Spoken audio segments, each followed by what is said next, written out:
പുറത്തിറങ്ങിയപ്പോൾ ഒന്ന് രണ്ട് തക്കാളി പഴുത്ത് നിൽക്കുന്ന കണ്ടപ്പോൾ ഞാൻ ഓർത്തു എന്നാൽ പിന്നെ തക്കാളി പറിച്ചേക്കാന്ന്. അങ്ങനെ വീടിനുള്ളിൽ കയറി എടുത്ത പാത്രമാകട്ടെ വലിയൊരു പാത്രവും. അങ്ങനെ ഒരു വലിയ പാത്രവും 3-4 തക്കാളിയും കണ്ട് ഞാൻ പറിച്ചു തുടങ്ങി.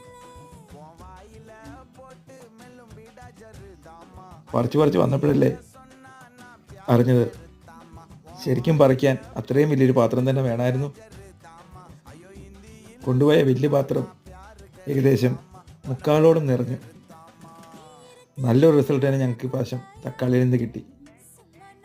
അങ്ങനെ ആ തക്കാളിക്കെല്ലാം കഴുകി നല്ല സുന്ദര കുട്ടപ്പനാക്കി അങ്ങ് ഫ്രിഡ്ജിലോട്ട് കയറ്റി വെച്ചു.